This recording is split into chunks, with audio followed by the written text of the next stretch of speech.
Okay, let's begin. Om.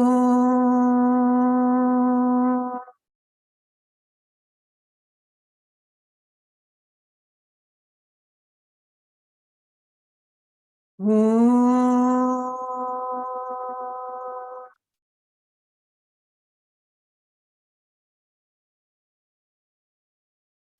Om.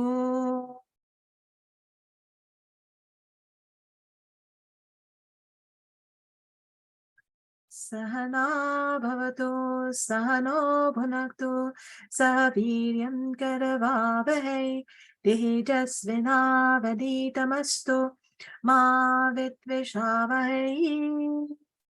Om Shanti Shanti Shanti.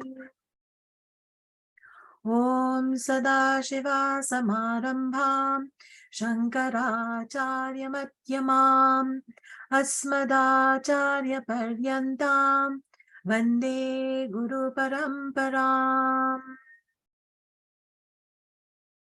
Om Shri Gurubhyo Namaha Hari Om.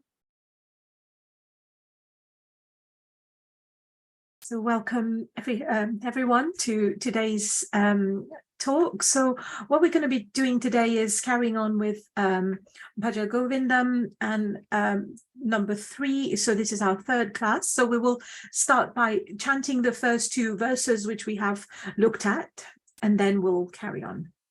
So join me if you feel like it. Bhaja Govindam, Bhaja Govindam, Govindam Bhaja Mudhamate, Samprapte Sannihite Kale, Nahi Nahi Rakshati Dukran Karane, Nahi Nahi Rakshati Dukran Karane.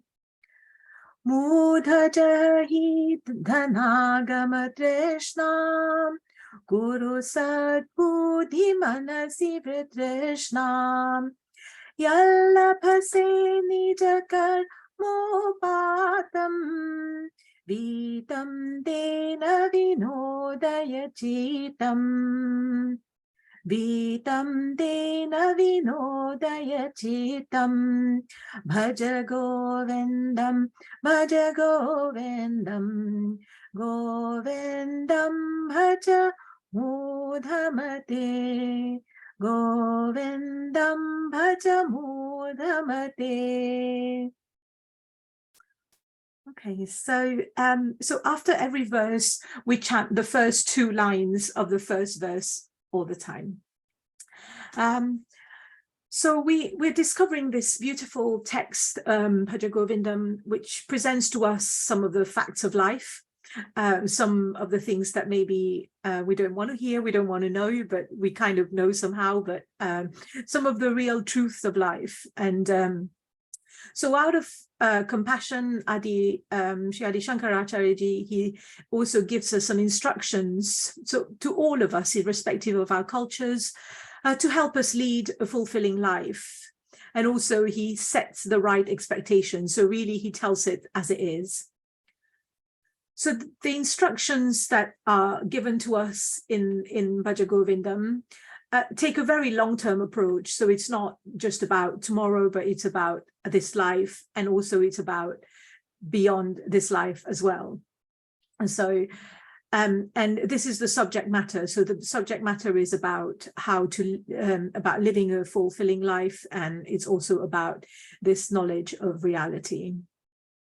So we also looked at last time about the for whom this text is suitable, and we concluded that it was suitable for all of us who have got this curiosity and desire to learn more about who we are, what are we here for, and what's the purpose of our lives beyond what we see on a daily basis. So on a daily basis, we kind of wake up, go to work, do our duties, and then eat, and we sleep. and you know, sometimes we have a bit of fun, and that's the daily life. But is that it? Is that all there is to life, or is there something else? So if we are interested in something with a slightly bigger purpose, then this is definitely for you. So we also looked at the word Bhaja and Bhaja Govindam, and it kind of says to us that we need to consciously develop this rapport with Ishvara. And we looked at what a rapport means. A rapport means experience the presence of Ishvara, experience that intimate connection with Ishvara by doing these three things that we looked at. So these three things were serve, love, and meditate. And so in the second verse, we started looking at this, and then it says that the instruction there was to move our attention away from accumulating wealth to external objects, but instead to focus our attention on the reality. So what is this reality that we're talking here?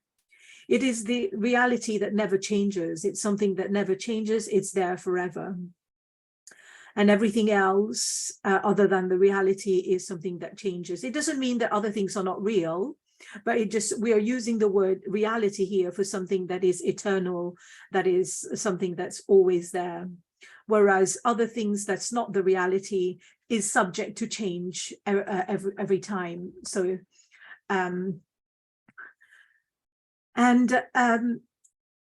so we also forget our divinity. We forget to see, we're not able to see things as they really are. So imagine, I haven't got it with me, but anyway, let's try and see this. Okay, ignore the writing on here. So look at this piece of paper. So what do you see? Probably a black dot. So, and then there's a bit of writing here and there. And most of us, this is what we would see. And then what we forget is all this blank sheet as well here. So we forget the white paper, right? So we focus on little things that's just been added, but we forget the canvas, if you like. So in a way, we go through life, and most people would, are very happily go through life, never thinking about these things, and that's also okay. But obviously, if we are here, then we are thinking about it, and that's what we want to get in touch with. So this reality is, well, if you want, you can call it the creator for now. And we also use the word Brahman for the reality. And Brahman is beyond everything. We know what it is not. It's not the body, it's not the mind, it's not the intellect, but and it is also without attributes. It's formless, it is all-knowing, and it is present everywhere. So everything else that is not Brahman, so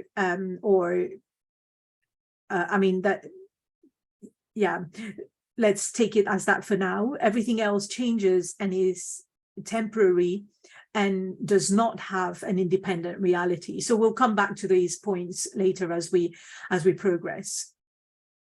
So the scriptures tell us that we have to recognize that we're not this body, we're not this mind, we're not this intellect. And that's really one of the main points. And this reality is our own reality, and this is who we really are. We are the same reality, and the same reality that I am, and we're all the same, beyond our physical appearances, etc., and also beyond our personality, etc. So that's a little bit where we got to, and also we're going to spend a little bit more time on verse number 2. And there are 2 more points about this verse that I wanted to talk about. And so it talks about saying, give up your thirst to possess wealth. And we kind of said last time that we are thinking about something which is more than just wealth. things, and we're also talking about experiences here and all these. So the first thing to think about is, why do we want to accumulate wealth and experience things? Why is that? Why do we do that? We all do it. And I think it is fair to say that it is because we want to experience happiness. Okay, so that's why we think wealth is going to give us happiness, wealth, I mean, all sorts of things, I'm just using the word wealth for everything. So, but really, these things do not have the happiness that we want. In some ways, they might give us a little bit of pleasure, but it's a fleeting happiness. It's not something that will last. And okay, so we will go back to this point a little bit more in a moment. But before that, why do we all seek happiness? It is because it is our nature. It is our nature. That's why we seek it. And everything goes to its source. Everything seeks it's to go back to its original state, and that's one of the laws of nature. So you want to experience that true thing. And here, the reason we all want happiness is because this is all our true nature. Nobody wants, unhappiness, and that's because this is not our nature. It's not natural for us. Okay, so that is something to understand. And we can probably think about, let's take an example of sugar. Let's look at sugar, for example. So all of us find sugar sweet. Okay. And why do we find sugar sweet? Because by nature, sugar is sweet. That is its own nature. And the Sanskrit word that people use for this is the swarup. So the real nature of sugar is sweet. Therefore, we all experience the sweetness when we taste it. However, not all of us like sugar. Okay, well, I do, but I think not everybody does. And also, so therefore, because sugar doesn't provide that same happiness to everyone, then we can't say that the happiness is the sugar. True? And if happiness was sugar, then it should make everybody happy. There would be no exception. The second point is after I've had a lot of sugar, I'll feel really sick and not happy anymore. So therefore, there comes a point where it doesn't make me happy, even if it had that power for a little bit. And the reason for that is because that's not its real nature. Okay, so therefore, like this, you can look at various objects, and then we kind of find that actually the happiness doesn't come from the object as such. So we can use an object as a means to provide us with the happiness, but the happiness is coming from inside. That object that's giving us the happiness is the means to help us tap this happiness that is within us. Okay, so one thing to understand as well is happiness is directly proportional to the calmness of the mind. So the more calm the mind is, or the more engrossed the mind is, the more one-pointed the mind is, then the happier we get. Okay, so sometimes if you're really enjoying something, it is because your mind is completely focused. And some of us will understand that. Our artist here will definitely understand, why she's happy when she's painting, is because of that concentration of that one-pointed thing. So it's not really the painting itself, but it is what the ability of that painting to make her feel that happiness that comes from within. Okay, so really that is the point. And also, if we are agitated and then we're trying to paint, for instance, then that same happiness doesn't come. If we're kind of stressed, oh, I've got to do this, I've got to somebody's coming in a bit and I've got to make dinner, I've got guests coming, what, that sort of thing. When our mind is not there, then that happiness as well is going to be diminished, or we cannot tap into it. Correct? Yeah. And similarly, in an asana, yoga asana class, obviously the teacher has quite a big role to play. I mean, but then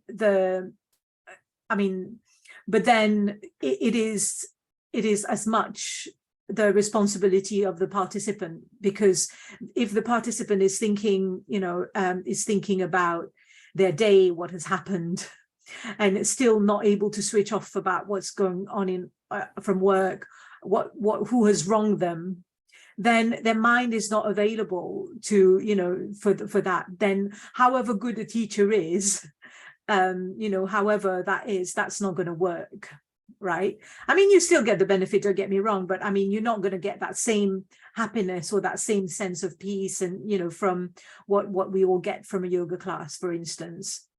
Similarly, if we are thinking about, the yoga class and thinking, oh, actually, I've got so many things to do after the yoga class, and this is my list. So as soon as this finishes, I'm just going to go and have my food. And after that, I'm going to, all these things, if we're planning afterwards, then that also takes our attention away. And it's even with food.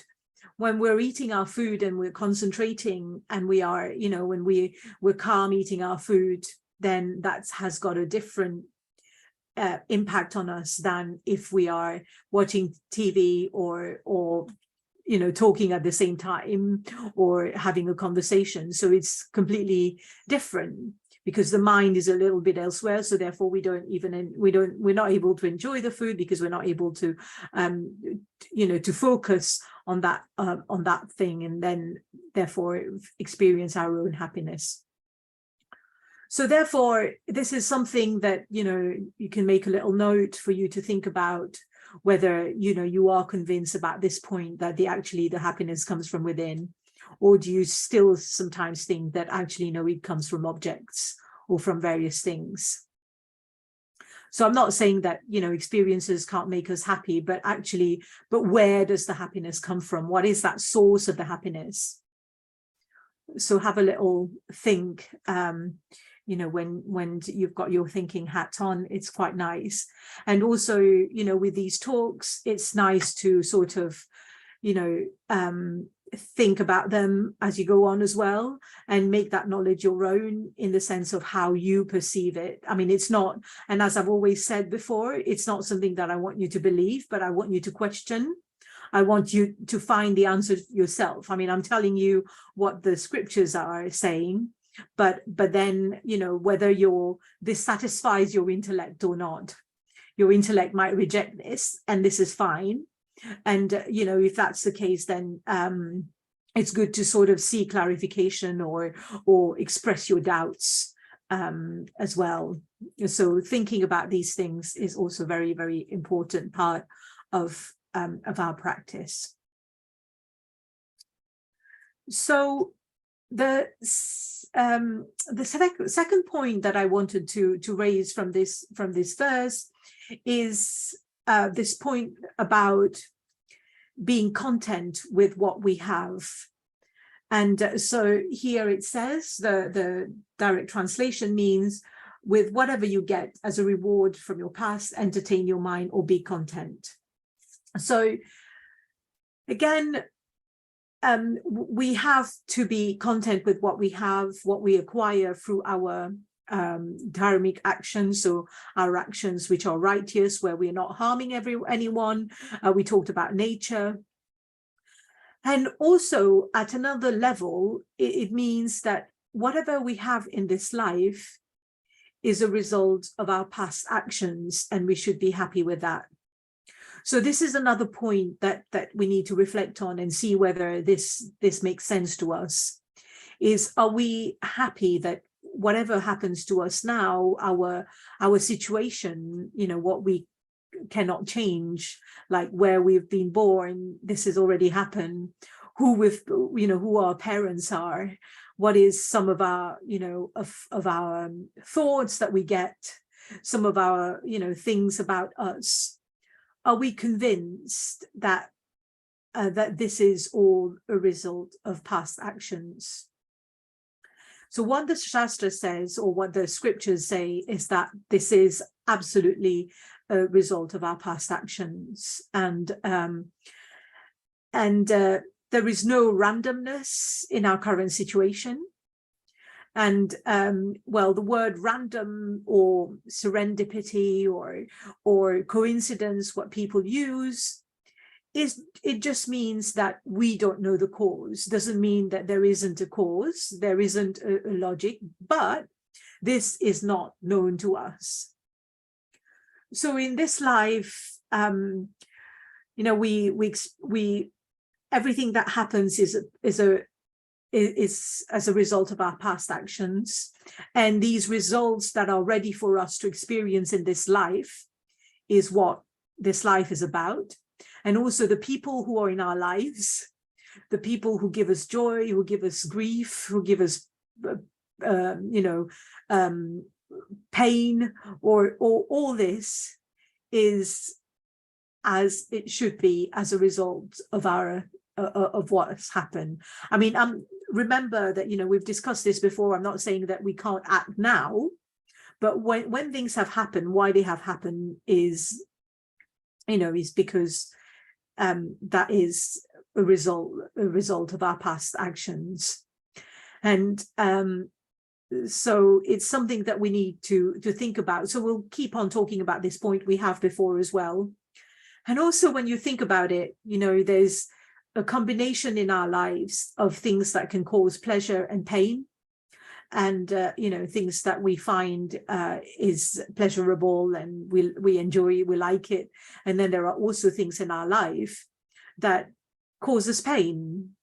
And there is, in some people's lives, the balance is one way, and other people's lives, the balance is another way completely. And sometimes you just think, actually, somebody who you think, when you know them, you just think that person is probably the nicest person I know, but then their life is just, they are suffering so much in this life. How can that be? Where is the justice in that? A lot of people think like that, which is a fair question to ask. But if you think this is random, then you would think, or you're just unlucky, or or if you think there is someone who's favoring somebody over the other, then that's also quite dangerous. And then but then if you kind of know that, okay, whatever is happening to me is my doing, I don't know what it is, and I forgive myself for it, and it's fine, it's not a problem, but that's what it is, really. So and when we've looked about karma before, we've explained it in terms of the pleasurable things, in terms of the red apples, and then the sour apples, which we kind of looked at as the green apples. And then we were kind of saying, the balance of these two is what our life is going to be in this life or in the next term. We don't know when these things would be ready for us to experience. So also, when you think, I mean, this is pretty amazing, really, when you think about it, all the people that we connected with, we have, something in common. Why we are here together is probably because I need to be sharing this with you. I owe you this, or it's something.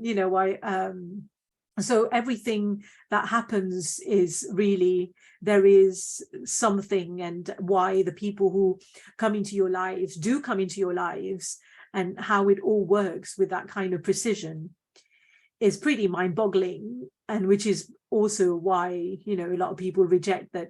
How can it all be so perfect? How can it be so precise? And yet it is. And so the point here is, we need to accept gracefully what comes to us. And it doesn't mean we can't change things. I mean, obviously now you've got a choice as to whether you came here tonight or you went somewhere else, and you've made a choice. So where there are some things that we can make a choice, but there are some things that we can't make a choice.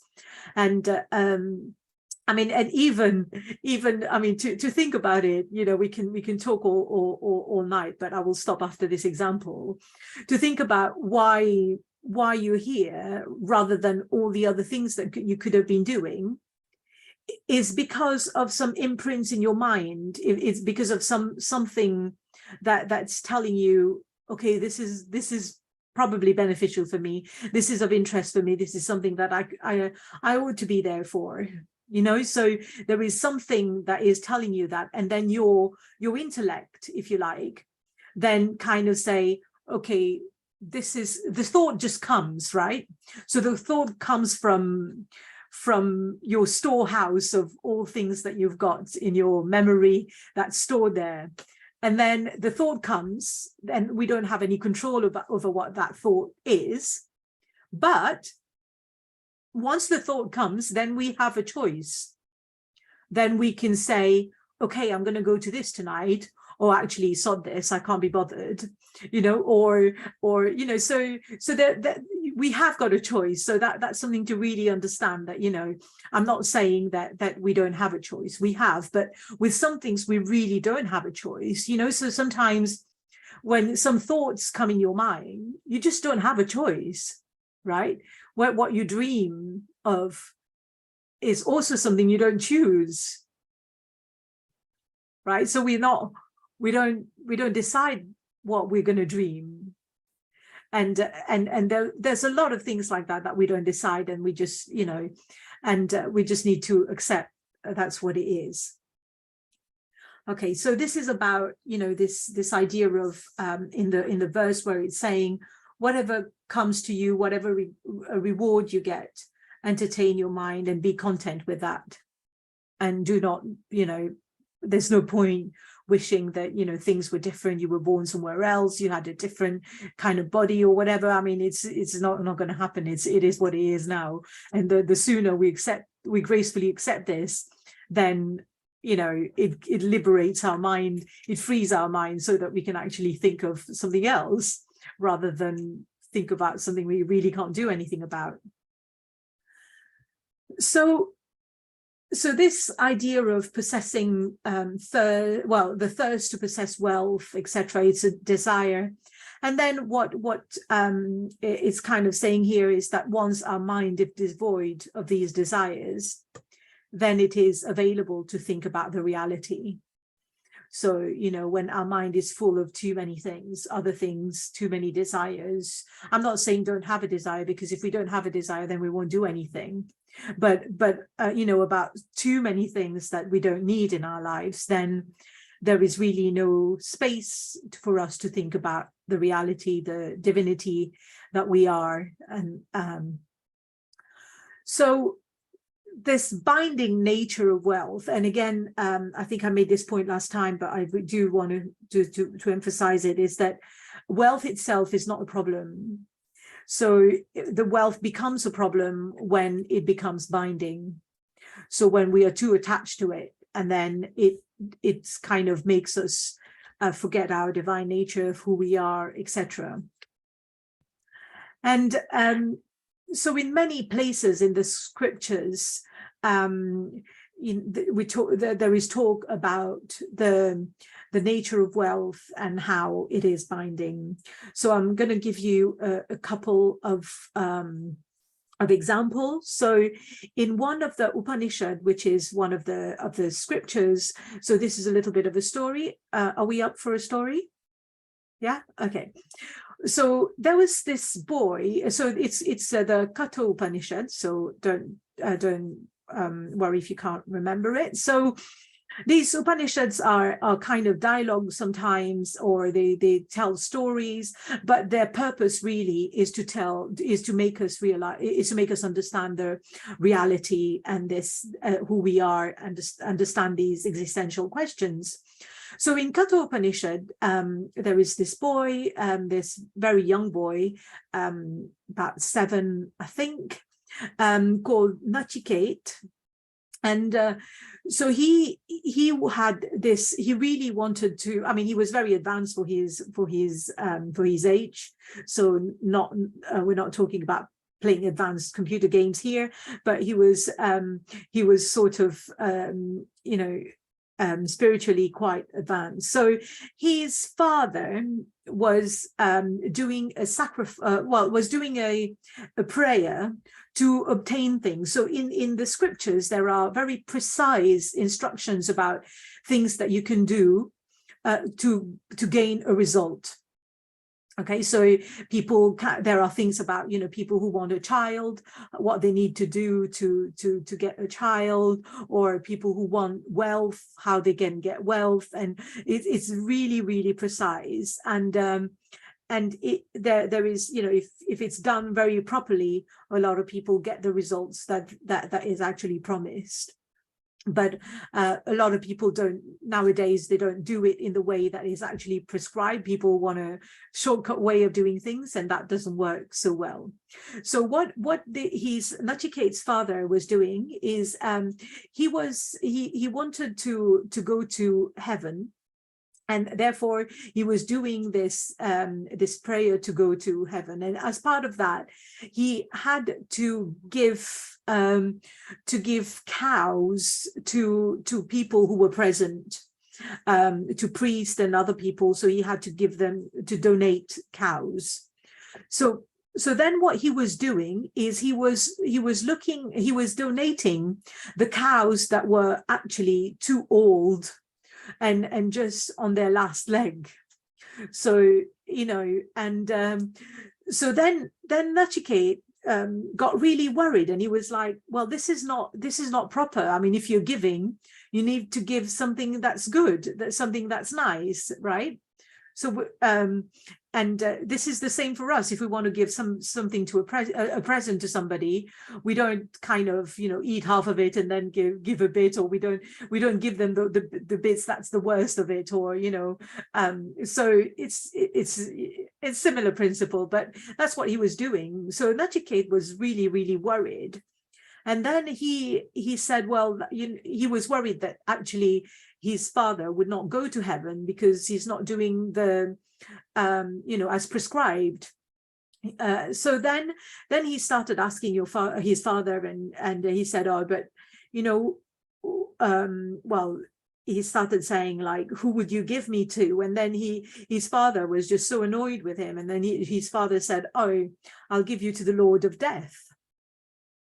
So your Lord of Death is as Yamraj, and so in this culture there is a presiding deity or Lord for everything, including death, including for our hearing, for our speech. Everything is controlled by divine things, right? So if you like, or beings, or however you want to call it. So then Nachikeet was a little bit, well, he thought, well, what do I do? So maybe I need to go to the Lord of Death. So he decided to go to see the Lord of Death. And because at that time, people's words meant something. So if something is said, then it needs to be honored. And so then he went, and so he stayed there for a bit until he was actually able to see Yamraj, and then so Yamraj was like, well, what can I give you? Why are you here for? And then he explained that I want Yamraj was kind of pleased with this boy, and then he gave him 3 boons. And the first boon, Nachikeet said, well, actually, I want my father to be able to go to heaven. But then he didn't say that. He said, I wanted to know what is the ritual properly to go to heaven. And so then Yamraj kind of said, okay, so I will teach you that. and then he taught him, you know, what to do and all that sort of things, and then he was able to repeat it word for word about what Yamraj said, so he got it completely. So then Yamaraj was really pleased with him, and then that was when he offered more boons to him. So then what he was saying is that, you know, send me back to my father. So he didn't want to, he wasn't ready to die at that time. And then he also said, well, the one boon that he was adamant about was that he wanted to know about the reality. He said, you know, what is there beyond this world? What is there that is there at all times, beyond the past, the present, and the future? And so Yamraj was kind of thinking, well, he's probably just 7. So, and why do you want to know about the reality? Why, you know, why is that important?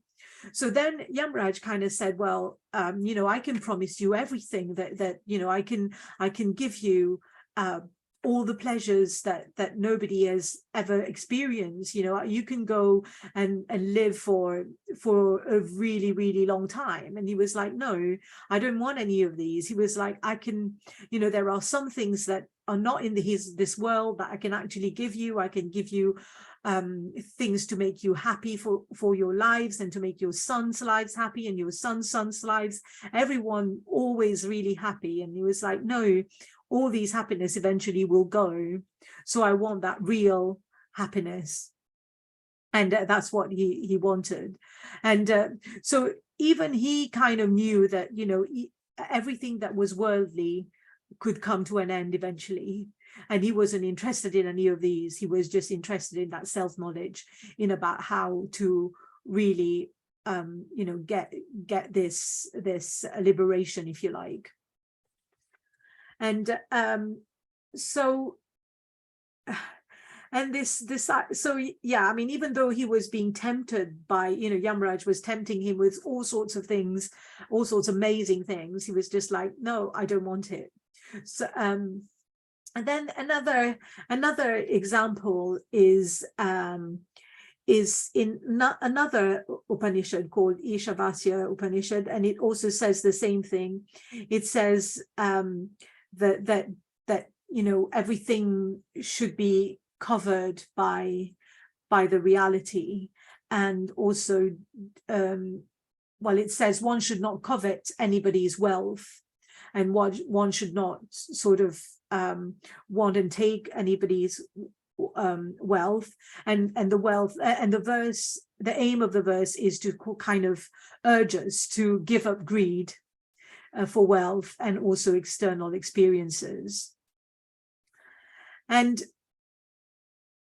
so yeah, so that is pretty much what's, you know, this idea about giving up wealth and etc.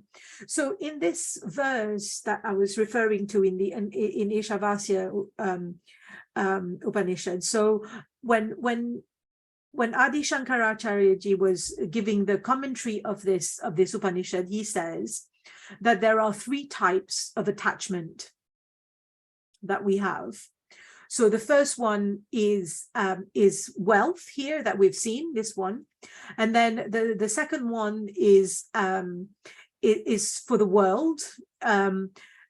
So everything that comes in the world, and then the third one is about wanting to procreate, to have children who will take on our name, who will propagate our generation. So these are the 3 attachments. So I'll just give the Sanskrit names for anyone who is interested. So don't worry if that's not. So the attachment are called Aishnas, and so the Viteshna is the wealth. Lokeshna is the attachment about the world, and Putreshna is the one about reproduction and having, you know, wanting our genes to go, and that's what animals are like as well, so not just us. Okay, so now now that we've seen these attachments, so in this verse that we've just seen, verse number 2, we're talking about attachment about the attachment to wealth. So now we're going to have a look at verse number 3. So we'll just start it. We'll not finish it today, but we can have a read and then see what this means. So we change the tone a little bit. So Nari stana bhara nabi desham deshvamaga mohavesham etanman savasadi vikaram manasi vichintaya varam varam. What? Bhaja Govindam, Bhaja Govindam, Govindam Bhaja Mudhamate. I'll chant it another time. Nari stana bhara nabi desham, deshvamaga mohavesham, etanmam savasati vikaram, manasi vichintaya varam varam. Bhaja Govindam, Bhaja Govindam, Govindam Bhaja Mudhamate. So, the translation for this means is seeing the full bosom of young maidens and their navel. Do not fall a prey to maddening delusion. So this is but a modification of flesh and fat. Think well in your mind again and again. Okay, so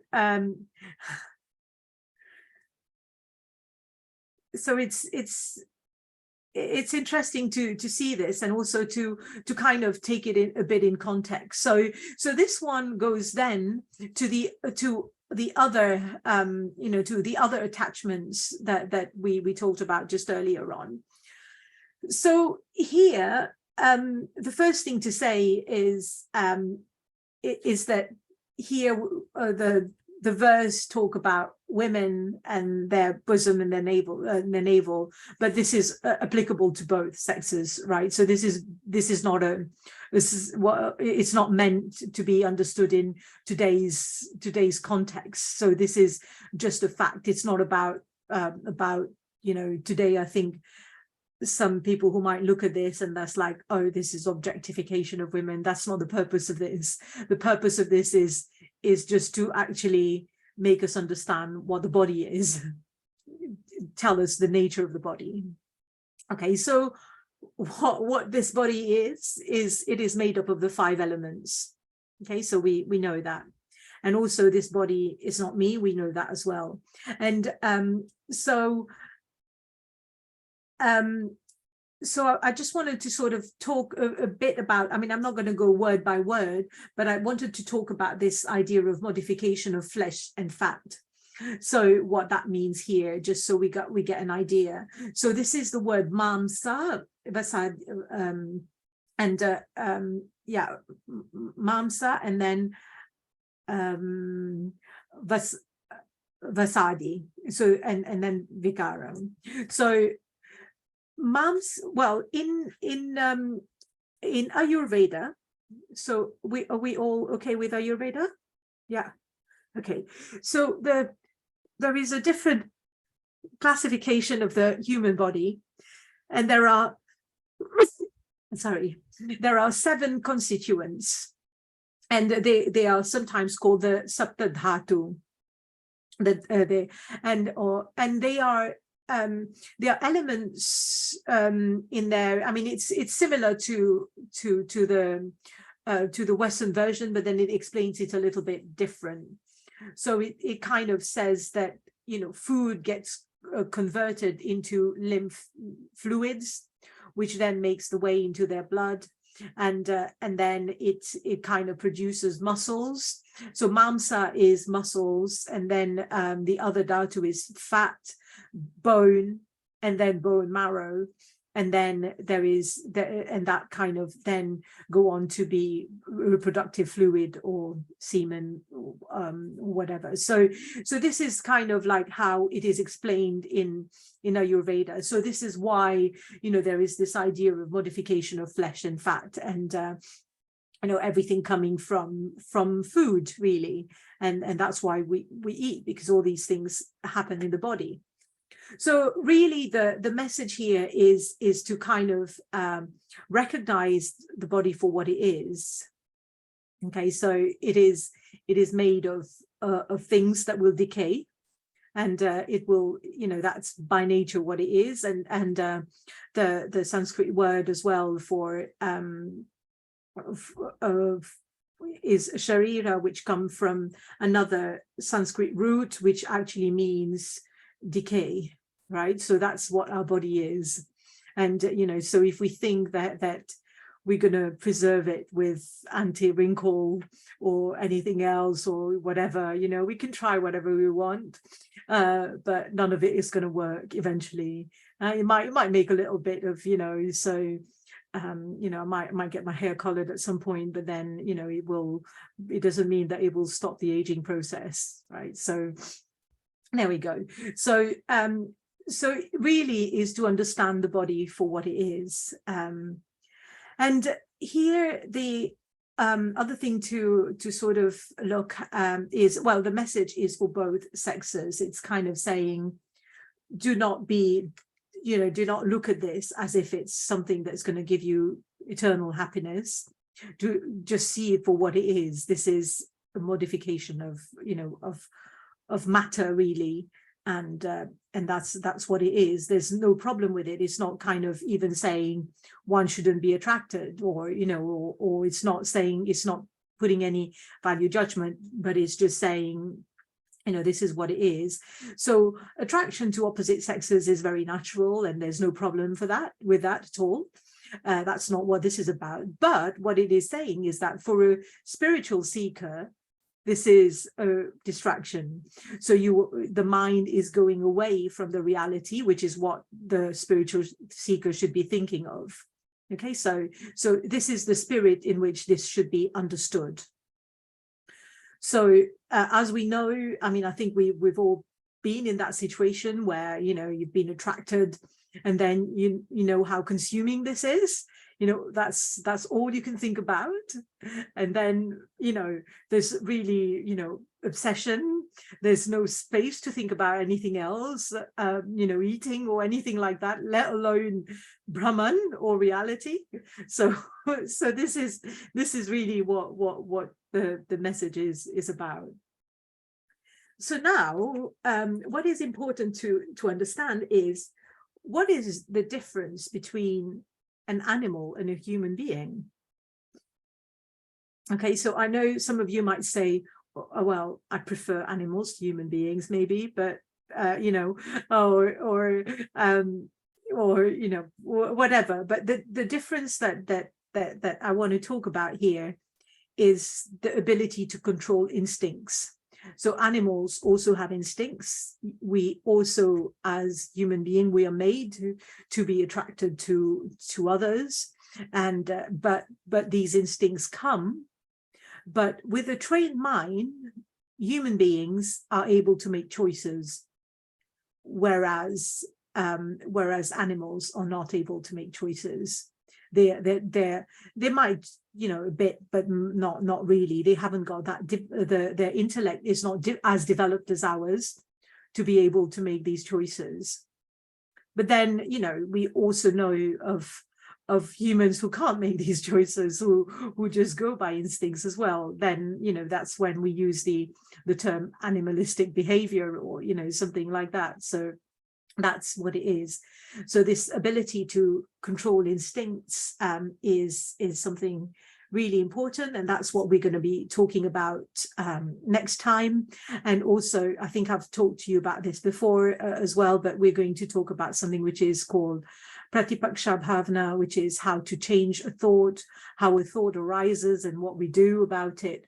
And not just in the context of that, but this is something that we're going to be thinking about a little bit more next time. So we will now conclude.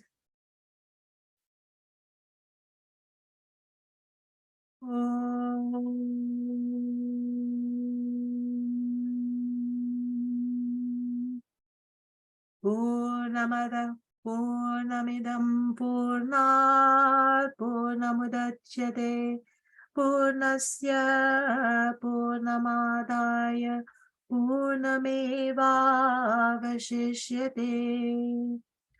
Om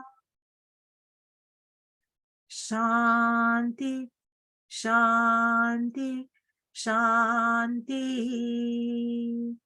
Hari Om Shri Gurubhyo Namaha. Hari Om.